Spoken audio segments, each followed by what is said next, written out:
South Africa is hosting the G20 summit, marking the first time the summit is being held on African soil. We're coming to you from Johannesburg as leaders gather under the theme Solidarity, Equality, Sustainability. Pretoria has positioned its presidency around shaping a more inclusive and development-focused global agenda. Welcome to this special program co-produced with Channels TV and partnered with Sunday World and TV BRICS Africa. Over the past year, South Africa has pushed to reshape the global agenda, putting inequality at the center, calling for deeper reform of the global financial system and advocating for a debt sustainability for low-income countries. On this special program, we ask, to what extent has South Africa's presidency ensured that the G20 agenda reflects the priorities of emerging economies, particularly those of African countries? I'm Beatrice Marshall from CGTN. And I'm Innocent Simosa from Channels Television.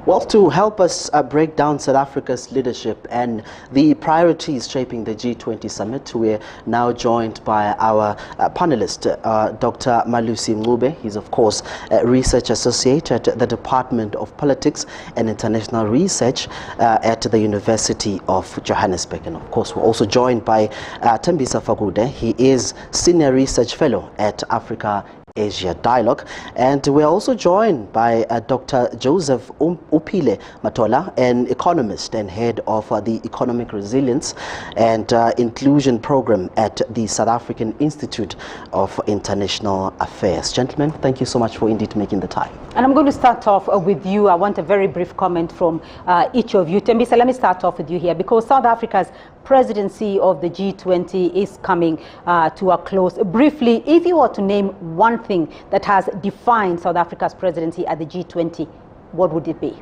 I think it has been the pushing of the scrapping of the debt agenda, the new policies on rare earth minerals, particularly beneficiation, and the just energy transition.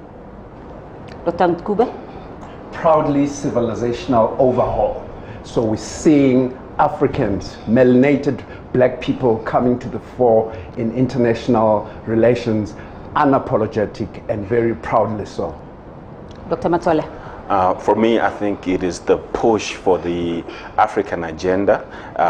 Most notably, South Africa has highlighted the issue of cost of capital, and I think this has been taken on board and everybody is now talking about it. So I think it is one of the defining things that I've seen from this South African agenda. Yeah. Thembisa, throughout the year, we had more than 100 meetings from different groups, the Sherpa tracks and the ministers.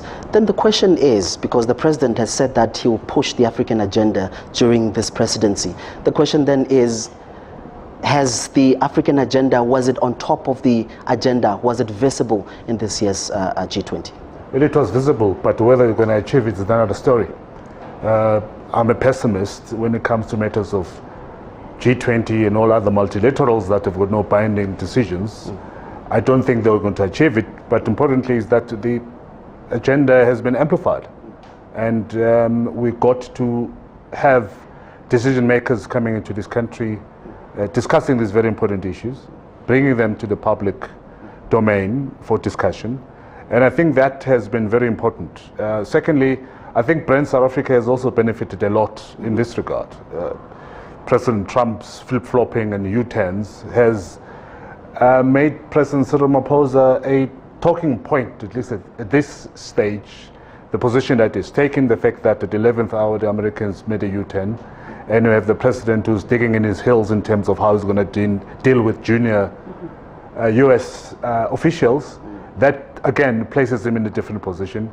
So overall, I think, notwithstanding of course that to me for a very long time this was a talk shop, but I think at this hour we're seeing some sort of a U-turn or a turn towards positivity, particularly for the politics and the stature of our President Cyril Ramaphosa. So I do want to pick up from there, because the whole question of the African agenda, Thembisa, what exactly was the African agenda?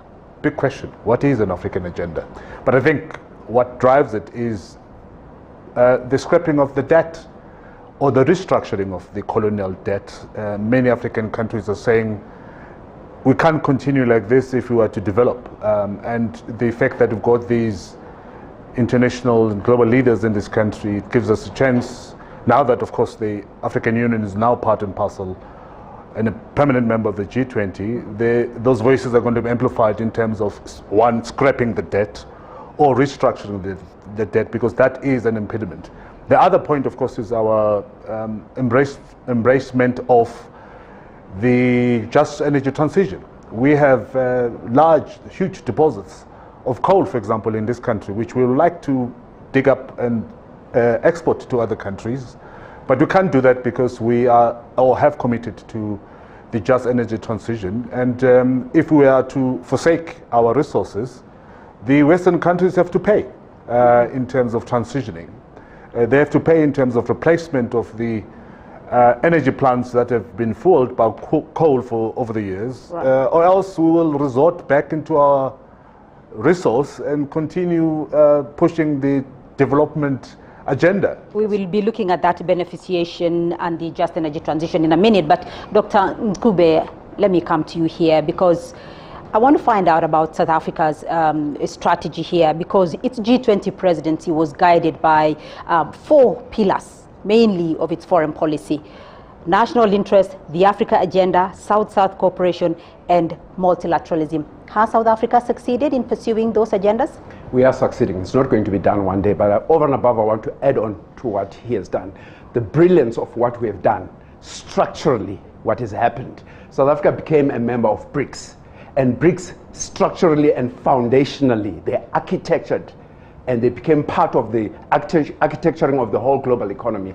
How so? Number one, we formulated a legally enforceable transactional bank, which is the new development bank, right? The head office is in Shanghai, and the regional office is here in Johannesburg. That's a vote of confidence, right? It's capitalized up to about 100 billion US dollars. And it's got a contingency reserve arrangements. If we have balance of payments problems, they can be able to close that gap. So in terms of, we are not saying IMF must not be there. We're not saying World Bank must not be there. But structurally, we are saying this is how things should be done. It's either you do as we tell you, or we are going to crush you. But that has ended, because now there's leverage. Dr.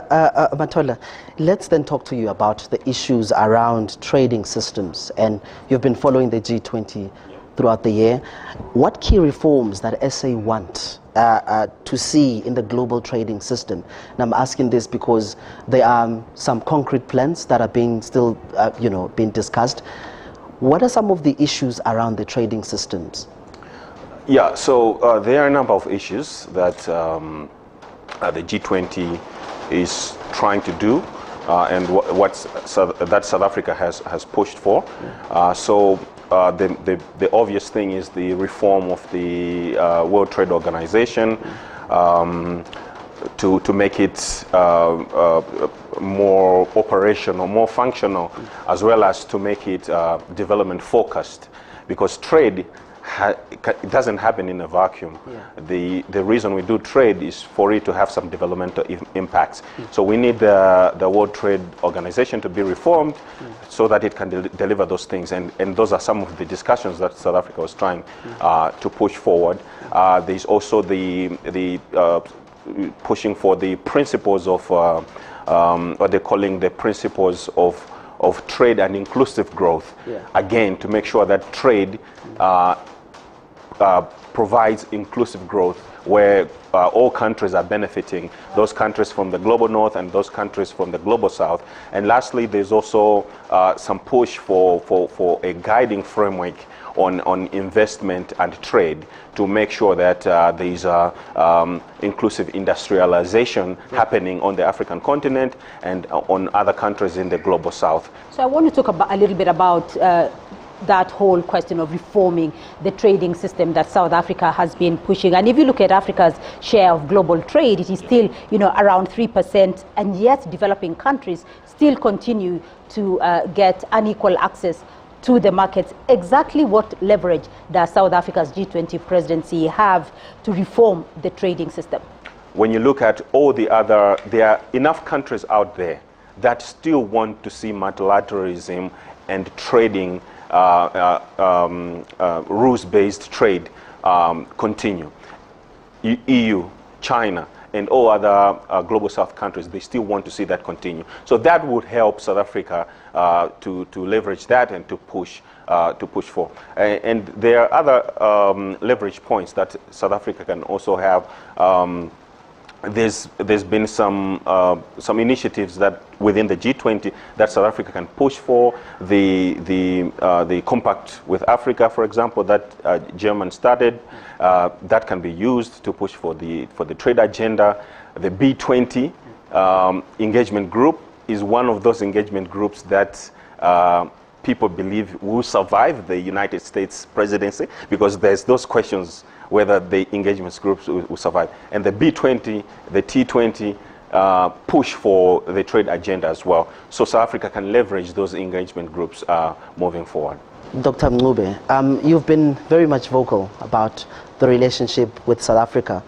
What are some of the key proposals that SA put forward to address Africa's growing, debt distress? And I'm asking this because the cost of borrowing is just too much. At the same time, African countries, they can't even service their debt. They're paying, interest. They're not paying the actual debt, which is challenging. And they've been talking about the issues around reforming the global financial architecture. What does that mean in simple terms? Because people can say, what is reforming the global financial architecture? What does that mean? Actually, we cannot have a 21st African century if we do not reform the monetary system. That has to be clearly understood, because after Second World War, 1945, the currency that dominated and subordinated the whole financial architecture of the world is the US reserve dollar currency. We have to critically understand that. What does that mean? It means the Americans went to Saudi Arabia and the most producing oil countries, right? And arm twisted them that if you are going to be selling oil, you're going to do it in US dollar currency. Why oil? Because oil is the basis of all industry. If you're an economist, you understand that. So once you sell in dollars, right, what it did now, it gave America the right to print the dollar and to spend on its trade deficit. That's why they have one of the biggest armies in the world without paying a cent. So the whole debt thing, what he's saying, I agree with him, but for me, it's piecemeal. It doesn't really take care of the problem. Let's then talk about the USA. We know that they boycotted the COP30 in Brazil, and part of the program during the G20 presidency, South Africa was pushing for the issues around increased climate finance flows.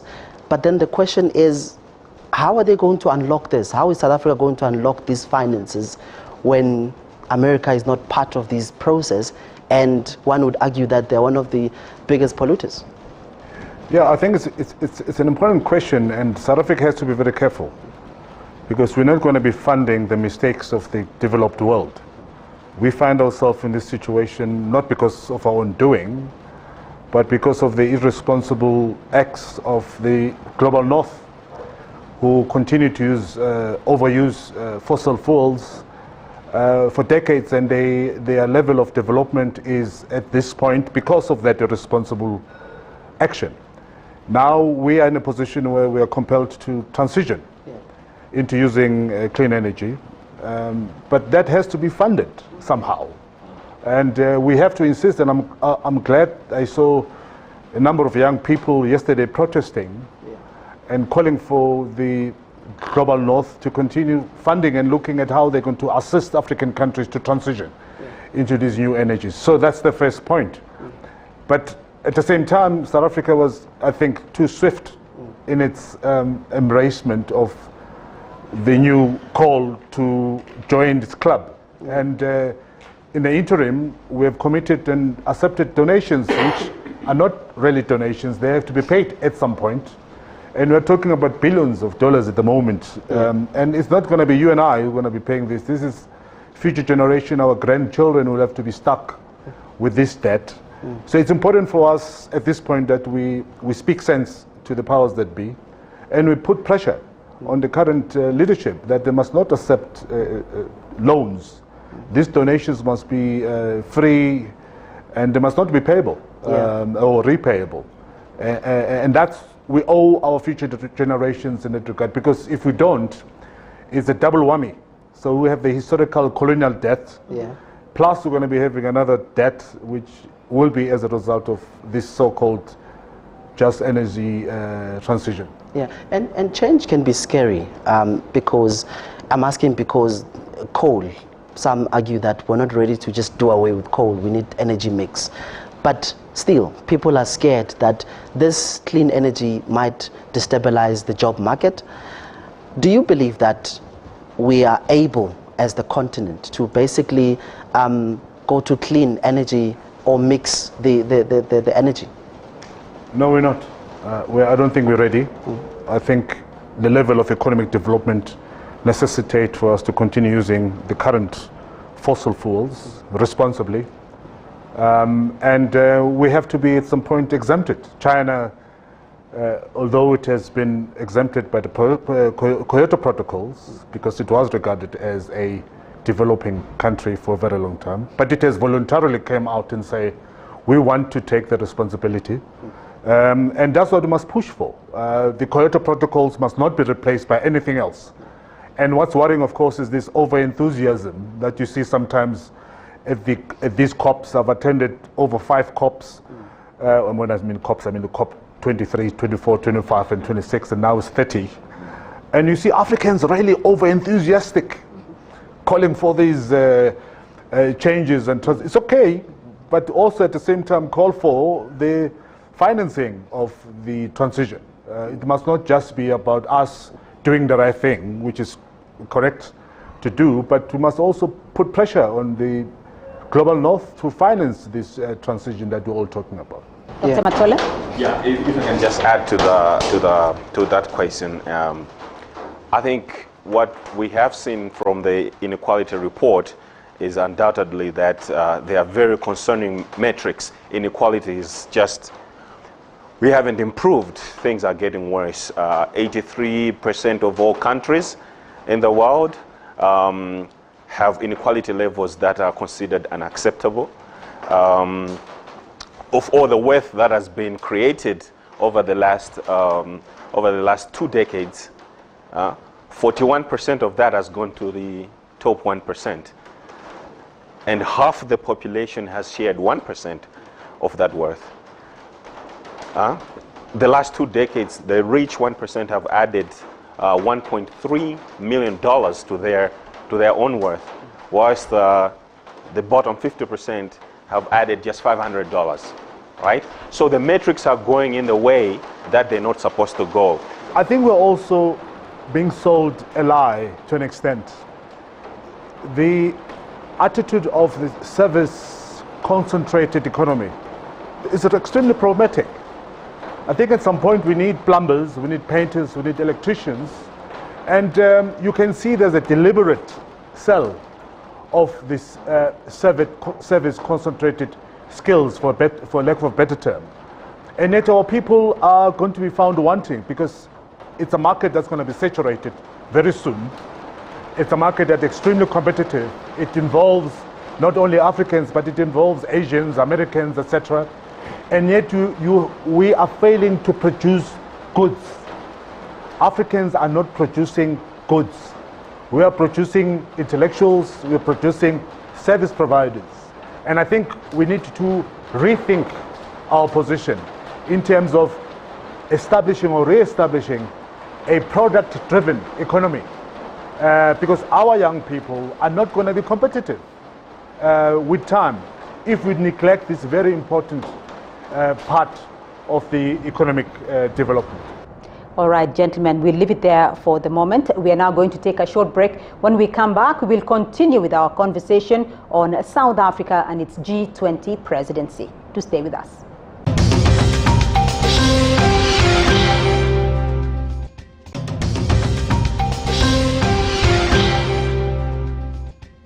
Welcome back to this special program co-produced by Channels Television and CGTN. We're still with Dr. Matole and Dr. Ncube. All right, let's pick up the conversation with you, Dr. Matole. We are looking at the issues of equity, harnessing critical minerals for inclusive growth and sustainable development. But the downside of this is that the challenge here in South Africa has been the issues around beneficiation for small-scale miners, and also some feel that the issues of mining and minerals in the African continent, Africa looks like the producer, not a manufacturing partner with other countries. Then the question is, what does an equal partnership between Africa and global markets look like in your view? Global markets and Africa partnership in terms of the critical minerals has to be an arrangement where Africa is adding value to the minerals that it extracts, is adding as much value as it can before it exports those minerals. Because the situation that we have right now is that Africa extracts, or global companies come into Africa, they extract, they take out the minerals, take them home, convert them into whatever they're converting them, then send them back to Africa. If you look at the share of revenue or the share of value that remains in Africa after that extraction is less than 1%, or it's less than 5%. So that's definitely not an equitable partnership. So we're talking about Africa should be able to invest into our mining sectors. Critical minerals are the backbone of the world economy now. You have seen all these fight for critical minerals. But if we continue with the status quo, what we end up with is this demand for critical minerals will be there. It will extract from us, and we'll have nothing to show for it. And only the global north and the big companies are the ones that are going to have something to show for it. Yeah, Dr. Mngube, is there commitment from African leaders in addressing what he's talking about in terms of changing the status quo? Do you see commitment? I mean, because here in South Africa, the issue of beneficiation has been on the minister's desk for quite some time now. Do you see commitment?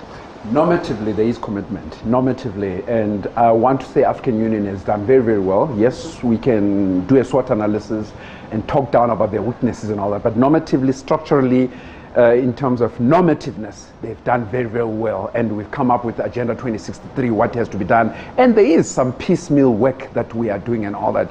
I'll speak about others, but head on, we have not been able to do it. And part of the problem has been Africa's leaders, and we must speak about that elephant in the room. On a macro basis, it's the imperialists. England, America, they are the imperialists in the whole of Africa, not just South Africa. Right. And they haven't allowed, because they have the military power, they have the financial power, the reserve dollar currency. Right. Now what they did, they built in Africa, right from the 60s when we got our independence. Hence Nkrumah wrote the book, Neocolonialism, the Last Stage of Imperialism. Hence, Nkrumah said, after political independence, we must focus on economic independence. Right. Now what they did, the imperialists, they built a buffer class of middle class, very rich African people who thought by having billions they've arrived, and they've discarded their people. You go to Kenya, ghettos are big. You come to South Africa, ghettos are big. You go to DRC, ghettos, and you've got a few billionaire ruling class Africans who smile from ear to ear and they think they've arrived, whereas the majority of the black people are in poverty. So in that sense, no. So I want to come to Dr. Matole here, because, you know, the whole question of beneficiation, as Innocent talks about it, it's not a new idea of how to industrialize Africa. Africa needs value addition. That is not new, and as you've rightly mentioned about Burkina Faso. But the question is, though, what is the real concrete measure that is being proposed by South Africa to ensure that value addition for Africa actually becomes a reality? Yeah, so South Africa, on a national level, it has just introduced the strategy on critical minerals. I think it's done that this year. So in there, it's about beneficiation is actually at the core of that. So it's about empowering communities where there's the mining, as well as making sure that there's adequate investment into these sectors. Because the only way you can achieve beneficiation is if capital is going there. Now, we've been talking about the issues of cost of capital and so on and so forth. Unfortunately for South Africa and for Africa in general, getting investments, getting funds into those sectors is still problematic. But I think we have other sources of financing that have been introduced, including the partnership with the Chinese and so on and so forth. That is going there. That is going to assist with the beneficiation. And just to add, the initiatives like the Belt and Road initiative that China has embarked on. So that brings infrastructure, the right infrastructure that is needed for you to grow industries, including the mining and so on and so forth. And there's been a lot of capital that has gone in there. And so that's what is going to help with beneficiation. The US had initially signaled, this is a little bit of geopolitics now. They had initially signaled that, they were not going to attend the G20 in South Africa. Now we hear probably they will participate in some form. What does this hesitation from Washington say about commitment to multilateralism? What is the future here? No, I mean, the United States is clearly and unambiguously shown that it does not want to continue with multilateralism. In fact, it's China now that has taken the mantle of trying to push for multilateralism. If you saw the summit that they had in East Asia, was it in Malaysia, 2-3 weeks ago, China was emphasizing that the rest of us, we need to push for multilateralism. And the United States has clearly stepped aside from that. And I mean, you can see through the actions. What was South Africa's theme for the G20? It was solidarity, equality, and sustainability. Those are the foundations of global multilateralism. And the United States outright rejected that, not just in words, now in writing. They say you can just issue a chair's statement, but we don't want you. It was an order to the South African government. We don't want you to adopt a declaration. So it's definitely thrown all the spanners that they could throw in the works, and to try to stop that, and in so doing to try to stop South Africa's efforts to preserve the multilateral arrangement that the world has. Indeed, gentlemen, thank you very much for being a part of this discussion. Well, what an insightful conversation. A big thank you to all of you. Like the weather here in Johannesburg, the international political climate is also shifting quickly. We are glad to have our guests helping us unpack what Africa needs to hold on to in this era of change. And just as we made it through this stormy weather together, we'll navigate the global storms together as well. Now, a big thank you to our guest, Dr. Malusi Mncube, who is a research associate at the Department of Politics and International Relations at the University of Johannesburg. And of course, Tembisa Fakude, who is a senior research fellow at Africa-Asia Dialogue, and Dr. Joseph Upile Matola, an economist and head of the Economic Resilience and Inclusion Program at the Southern African Institute of International Affairs. And I'm Innocent Samosa from Channels Television News. And I'm Beatrice Marshall from CGTN. And from all of us here in Johannesburg, South Africa, thank you for watching and goodbye.